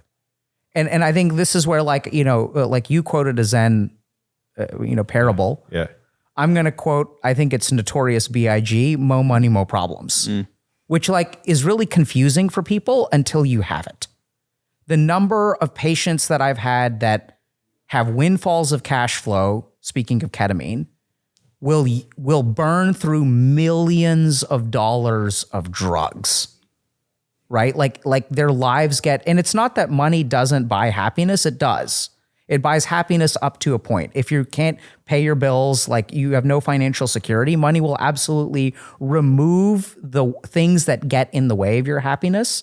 But at some point, the more power you have, you can get trapped by life way easier. Can I just, what are these powers that you're talking? And it doesn't mean, so you're using money as in a thing, but do you mean that empathetic circuit? Is that what you're saying? No, I mean, so I would refer you to the text. Okay. I'm not making these claims. Okay. You guys can read the text. But Patanjali says, if you want telepathy, do this. If you want to travel through time, do this. If you want to turn into the size of an atom or the size of a universe, do this. If you want to know the moment of your death, do this. There's a really simple practice that I can share with y'all. If you just breathe, you'll notice that your breath has a certain length. So if you put your hand face up below your nose and you breathe out, you'll notice that the breath goes a certain way. If you do that practice for a decade, you'll understand all kinds of things. Okay, got it. Okay? Got it. You do it every day for an hour for a decade. And this is the time scale that we're talking about. I started doing a mantra practice 21 years ago. In my experience, there were basically 3 levels of stuff that I got through that were at 7-year stretches. I don't know why. It's weird. But this is consistent practice every day for 7 years. And the culture that we live in, the reason that everyone doesn't believe what meditation is capable of is because they don't understand the time scale. Everyone's use this app for 5 minutes, do a different guided meditation every day. This is like telling someone, okay, I want you to paint for 10 minutes today, draw for 10 minutes tomorrow, go for a swim 10 minutes the next day. If you want to build something through meditative practice, you have to do the same practice, not necessarily every day, but basically every day for years or decades in order to truly see the fruit of it. So even in my question of what are you doing in that moment, it's what did I do for the prior 20 years is almost the answer. Yeah, absolutely. So I think, no, I would say that's not, I would say there's a distinction. So there is 20 years, that's not what he's doing. 20 years is what he has become. So there's a difference between playing an instrument and playing a guitar is different from becoming a guitar. What he's been doing for 20 years is building a guitar. When he sits with a person, he's playing the strings. Does that make sense? Yeah. Okay. Yeah. So here's what I would say he does, which is what I do, which is just the same but different. The more empty you become, the more that you remove your ego from the equation, then you can attend fully to someone else. The analogy that I would use, this is also a meditative kind of thing, which is the story of 2 cups. So this guy comes to the Buddha and he's like, I've studied with a bunch of teachers. I'm not enlightened yet. Help me out. And Buddha's like, cool, I'll help you out. So then Buddha's starts teaching him things, but the guy's like, but hold on a second. I studied with this other guy and he said this. And then Buddha the next day is like, okay, whatever. So then do this. And he's like, I started with this other guy, he did this. And then Buddha one day tells him, okay, come back and then bring 2 cups, bring a cup of water and bring a cup of milk. He says, okay, now take the cup of water, take the cup of milk, pour the milk into the cup of water. And the guy's like, what do you mean? And I'd encourage everybody to pause the video right now and do this at home. Take a cup of milk, take a cup of water, pour the cup of milk into the cup of water. Have them both full at the beginning. What happens? The milk overflows. If you want to learn something, you need to empty your mind first. If you want to sit with someone, you have to empty yourself. When Joe says he attends to people, the key thing there is that he is empty. So what the other person is enters him, and then he attends to himself. But it's not what he feels. He is an instrument. He's like a radio wave. He's like a radio antenna picking up other things. But the more that you have your own shit going on within yourself, when I sit down, so I can do this with random strangers, I can never do it with my wife. The moment I sit with my wife and she tells me how annoying I am, I'm like, no, I'm not. Yeah. I am adding something to the equation. This is also why it's easier to talk to strangers and listen to strangers, because there's no ego, there's no relationship, right? You can talk to a stranger on a park bench, pour out your heart and soul, and it is easy to do because there's an emptiness to it. There's no ego, there's no attachment. So I would say that he does it. I do it. I do it in a slightly different way. So I operate from a different place. My antenna is tuned to a slightly different frequency. And my wife does it in a different way too. Yeah. Like if he's here on the spectrum, I'm here on the spectrum. My wife is over here on the spectrum. My wife will just literally say almost nothing, and she'll just, what if you just put that 2 inches behind yourself, and just another different way. Well, this is what's beautiful about it, is that I used to conceive of, and you can bucket charisma into, there's types of people who have really strong visions and type of people who have high convictions and types of people who are funny. But what I'm hearing is, if it is this divinely offered gift, it comes in as many different flavors as there are people. And there are things that we seem to be tracking, and that there's an emptiness, there's a listening, there's a thing, but the way that your wife shows up is going to be with her own flavor. So in a way, and this is what I'm seeing in my own life, there was always a seeking, what's the right thing to say now in this situation that I can distribute in an online course and tell everybody, here's what to say to start the conversation. Here's what to say 3 minutes into the conversation. Here's how to get the date. And that's helpful, to have the text message to send really the girl. is. Yeah. It's necessary, I think, for me at a stage to like, what do I text? What do I text? What do I text? Give me like, hey, I know this is crazy, but would you like to go out sometime? Okay. I'm okay. I can get through it. But this is where I'm super fascinated, as this spiritual thing connects with charisma, and the Greek word has just fascinated me. I was like, why did I pick charisma? Yeah. And there is something there that was always there. What is charisma on command? It can you open up to that you that says the perfect thing that is you in the moment, instead of the objectively perfect thing for the moment. I don't know if that makes any sense, but that is okay. Yeah. So given that there's all of these foundational things that are established prior to that moment, in the moment, for someone who, hopefully is also doing these practices, maybe taking your course or going through it, in the moment, what is something that can be done to begin this process, just to help it along a little bit, to get to that place of emptiness or ability to show up and listen in the way that is most deeply effective, or to say the phrase that is most deeply effective, or even maybe my language is not even what you would choose. I would give this one as one of the practices that I notice works really well quickly. And it works well because when people taste it, they want to keep doing it. Mm-hmm. So part of the practice is picking a practice that you actually will keep doing, or it's, and this practice has a lifespan. Like most of the things that I would suggest, most of the things would have a lifespan, and it might be 10, 20 years, but it has a lifespan. And, but what I notice a great way is that, so typically we have a negative self-talk or a repetitive voice in the head, according to, I think it's a Mayo Clinic, it's like 50 to 60,000 thoughts a day or something like that. Most of them repetitive. And people at some point notice them, and then at some point they want to get rid of them. But the more they resist, the more it persists. And so it doesn't actually change. So a very cool practice that starts emptying you out really quickly is every day or every 3 days, pick a way you want to react to that voice in the head that you've never reacted that way before. So typically, though, what happens is the voice says something, and our response is either, yeah, you're right. That's the charismatic part of you that you're following. Or it's sometimes, yeah, you're right, but I'm not going to fucking do it, asshole. Like, yeah, I'm still going to eat that chocolate cake, right? Those are one of the reactions that we have. But you could have literally an infinite kind. I was just thinking you could like clap and have a ton of applause. Like, you could have applause. It's a birthday party, a surprise party. You could say, wow, I could really use you to be a better boss. Mm-hmm. Or you could say, no. Or you could say, I see how scared you are and I'm right here with you.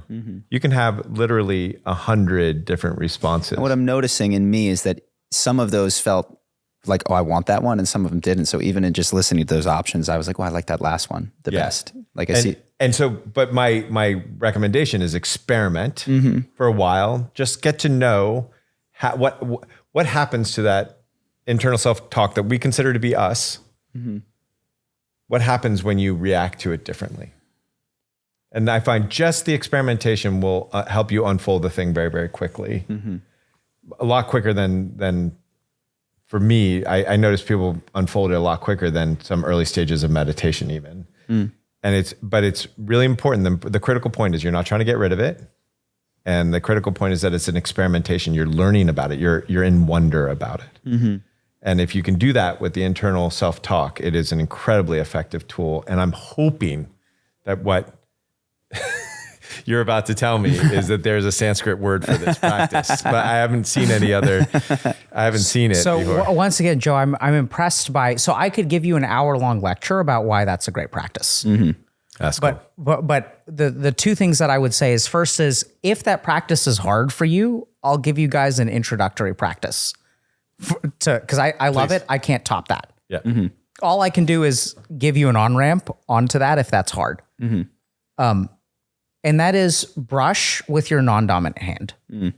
So what I strongly recommend people do. Totally. That would so work. Right? Oh, that's so good. So it's so hard with the cognitions that we have. There's a whole, it's so weird. So sometimes I'll do a lecture like that is like deep spirituality and it clicks for people. So I did this lecture on vasanas, which are basically repetitive mental habits. So great lecture that really like popped. And so I'd say that the problem with those is we're so engaged with them, right? It's so challenging. And I know why Joe recommends this, because if you learn it from Joe, he's going to teach it in a way where you can do it that you can't do on your own. Like I get that, right? So you give them a certain amount of diksha or initiation that allows them to do it, but it's really hard because those repetitive thoughts are oftentimes the ones that are the hardest to resist. It's the hardest to do something new. So I just start with a touch of neuroplasticity and practice the skill of responding to things in different ways. And the easiest way to do that, brush with your non-dominant hand, right? You can only do it for a couple of days. Joe will give you something that'll work for 20 years. Do mine for like 3 days. Yeah. Then try Joe's if you're having trouble. But if you can go straight to Joe's, go straight to Joe's. Great. Yeah, that's a really great. Yeah. Yeah. I love all of this. Okay. And part of the reason that I didn't start down this path is because when I looked out into the world, and it wasn't the same guys at the time, but when I look at a Donald Trump or an Andrew Tate, I do not imagine that they are doing this sort of a thing. And yet they are incredibly influential, powerful. People seem to follow them, like them, trust them, polarizing figures for sure. What is going on? Like if this takes you to the essence of charisma, what is going on with these seemingly charismatic individuals that, as far as I can tell, have not followed a path that is at all like these ones? Is that a pseudo charisma? Is there something else going on there? Is it how do you understand it? Yeah. What I notice is this is a really challenging topic because we're using two people who are very divisive. And sure. So to some degree. Take the guy in your office who doesn't appear to do this or something. Yeah. So there's a couple of things that I would say is that without judgment on developmental scale or anything like that, my daughters are 3.5 years apart. What I notice is that's who kids adore. Is like they listen to other kids that are just slightly older than more than my whole life. I have been following reluctantly, questioning the authorities that are just have a little more understanding than I have at this moment, and I'm following that. So I think that there's a natural. One part is I think there's a natural piece to that. The other thing that's interesting is that people really want to buy the bridge, they really want to we all really want to buy the bridge until we don't.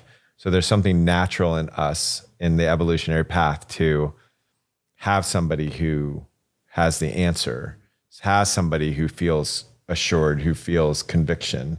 And we want that. If you look at, like, whether it's our rock stars or our politicians, it's like there's something in us that wants to feel safe. And if we follow somebody who looks like they're assured, and in their minds they are, I mean, empathetically, they are convicted. Yeah, we're like tuning in to like, oh, they believe this through and through. They do. Yeah. That is a like, and if they don't, the third time they say it, they will.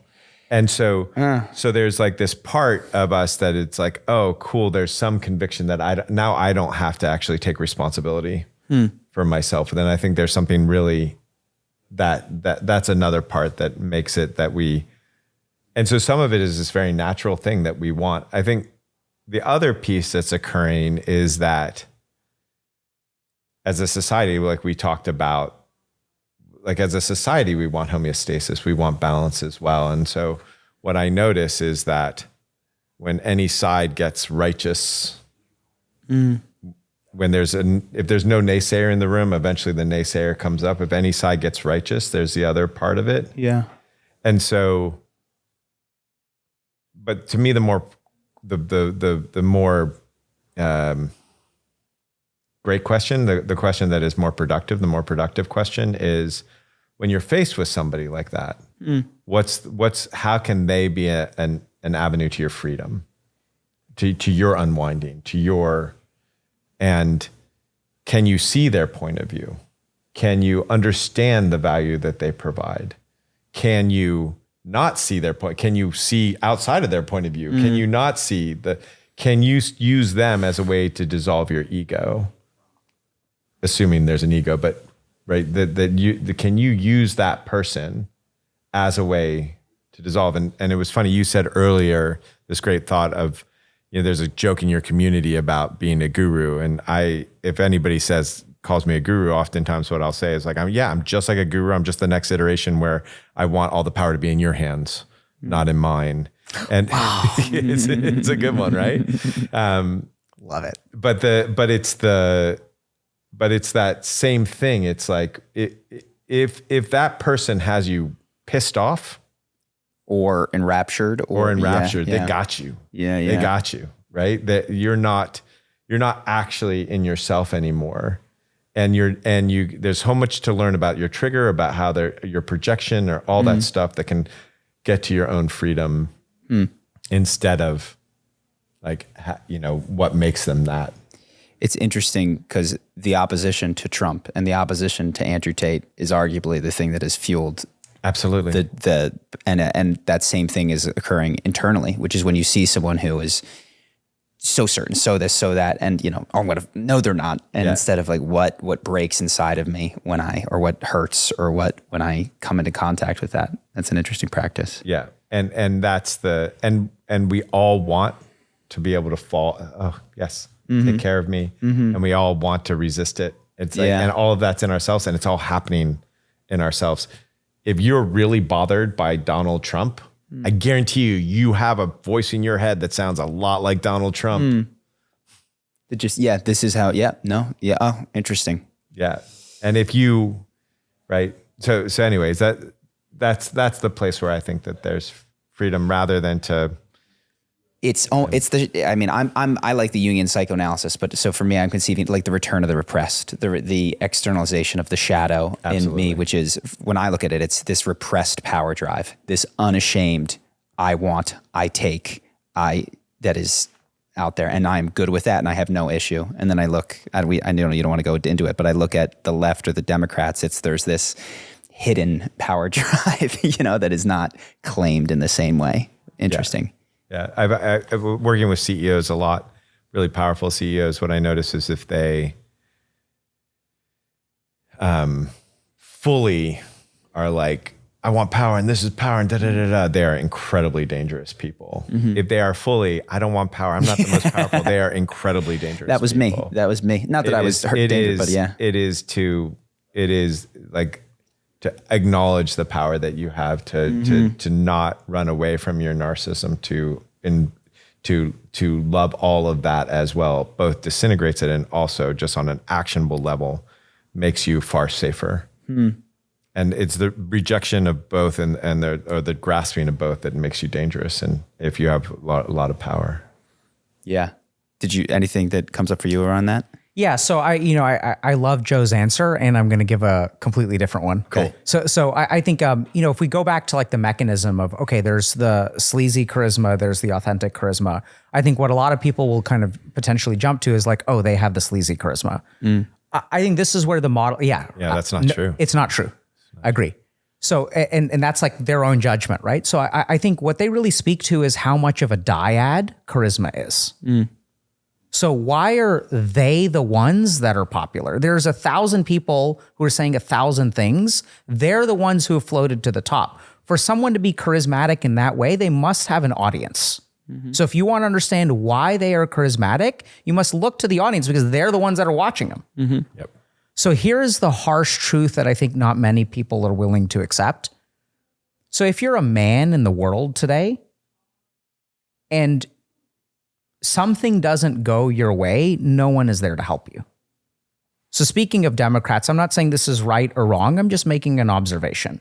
So if you look at during the presidential election, if you look at the Democratic website for the people they support and the mission they support minorities, they support people of different sexual things, orientations, immigrants. Like, I'm not saying that's right or wrong. And then at the very end, they say women. They literally listed a bunch of people, chose a gender, and did not pick men intentionally, right? So if you're a man today and you struggle, the most common thing you hear is you're privileged, you don't have a right to complain, especially if you're, oh my God, like y'all are the worst. Y'all are white men. At least I'm a minority. My skin is brown, right? I'm part of the oppressed. And so what literally, like, you have people, but like men have the highest suicide rates and they're climbing. I love it. I had a patient, I used to work a lot with people in finance, and I had a patient who had a kid and she wanted to go back into investment banking. And the bank has a program for mothers who have left to raise their kids because, like, women, we as a society should support women who make choices. And if they make choices and they want to make career changes, or if they're having difficulty, we should have like equality of like board representation between men and women. We should help women get into college. We should have women only scholarships. And I'm not saying these things are bad. I'm just saying this is the way society is right now. There are plenty of women only scholarships, very few male only scholarships, but 60% of people in college are women. So if you look at the experience of men, they don't get help from anybody. If a man has difficulty with their emotions, no woman wants to take responsibility. And fair enough, right? They say, like, it's not my job to baby this man. That's the work that I do to a certain degree, you do to a certain degree, you do. And I think it's in that order. I think maybe I have the biggest babies, but who knows, right? And so, like, this is literally the experience of men. You can look at all kinds of metrics. I just look at suicide. And a few years ago, I asked myself a question. If men have it so easy, why are they killing themselves at 4 times the rate of women? Like, why do these men, and I've had men in my office who are privileged, 6'4", rich white men who want to kill themselves.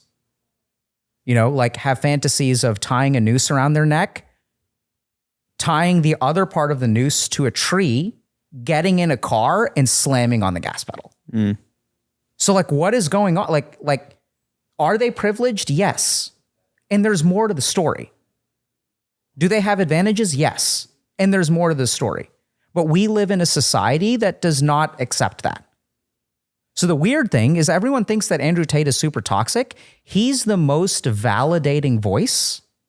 He's the most emotionally validating voice that I've heard talking to men. Donald Trump, same thing for his audience. Yeah. Absolutely. Right. Yeah. So everyone says, your audience, my audience, not sure about you.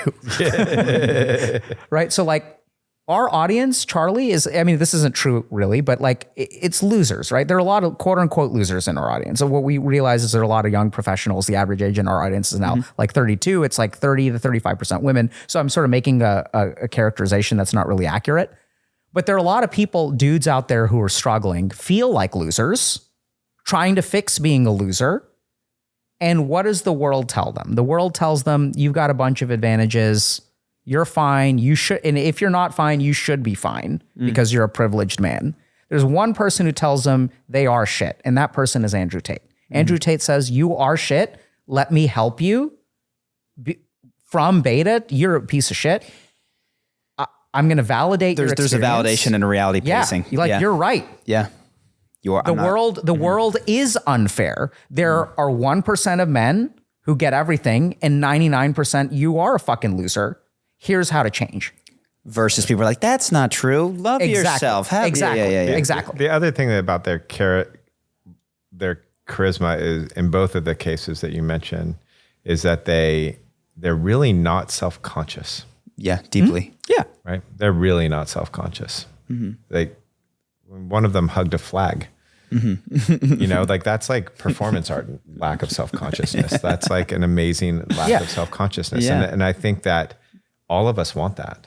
All of us want that lack of self-consciousness on top of, we might not want it in that particular way, but we all want that on some level. Yeah. And it's an interesting thing because I was looking at who won the election over since Jimmy Carter. And I was just watching difference of them speaking. It's like, wow, it's kind of like almost the person who has less self-consciousness wins. It's a really good indicator. The less self-conscious, the more they're likely to win. They don't have to be smart. They don't have to even be articulate. It's just like a lack of, I'm going to be me. Which is less internal division. Correct. It is a greater sense of internal. Yeah. Less internal division, right? In that particular aspect. Yes. Yes. Right. Because I do not think that they go home and are non-divided internally, but I could be. I think they both have a vision. Yes. Right. And I think they're both articulate. I mean, people will say like Trump stumbles around with his words and stuff like that, but he's able to speak. So he'll say all kinds of things, but there are a couple of statements that will really resonate with the dyad. And then the other really interesting, like metaphoric thing here is we've been talking about, if there's something bad and you try to make it go away, it just comes back stronger. That's right. And these two people have one really interesting thing. The harder people try to take them down, the stronger they become. Right? And so there's something going on here where that's just not the energy. They thrive off of it.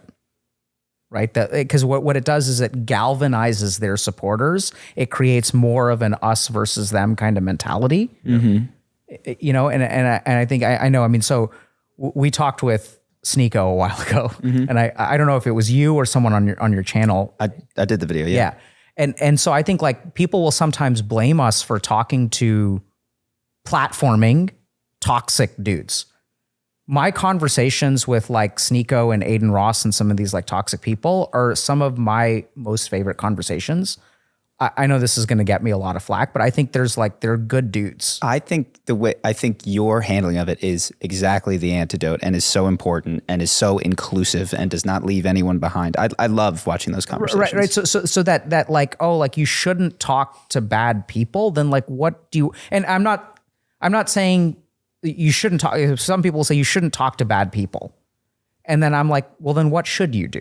Right. And then people will say you should cancel them, you should destroy them. And like, that's fine. I'm not saying that that's wrong. It's not my place to say, like, if you want to annihilate whatever, like go for it.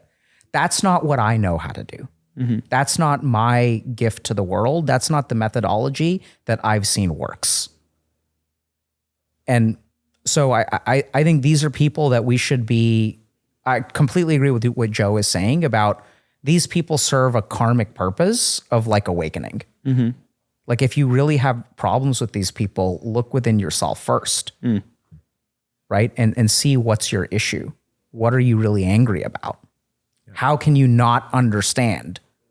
Right? So then you're like, I don't understand how people, like even within my family, like there's a huge generational divide between like Democrats and Republicans, and we're like all like in the same general household, but and people are like, I don't understand.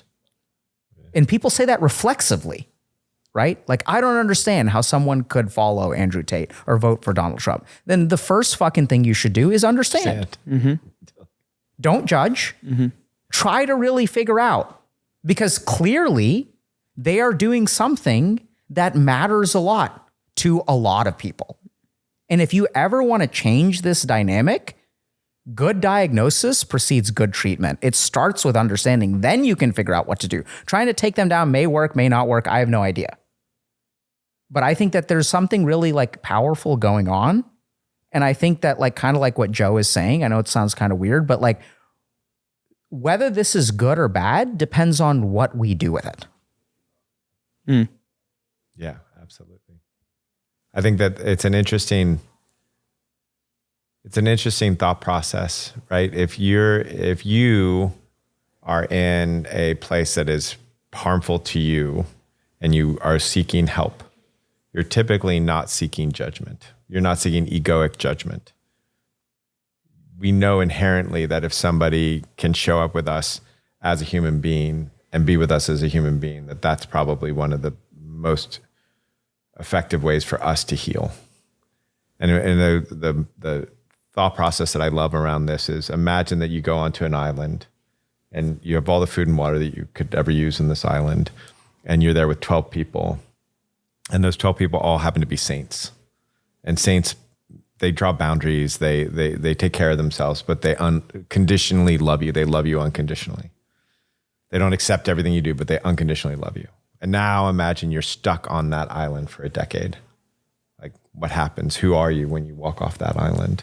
So we like know this. That we don't need anyone to coach us or train us. We just need this thing. And yet when we see something out in the world that we don't like, the very last thing we think to do is behave like a saint. Yeah. Beautiful.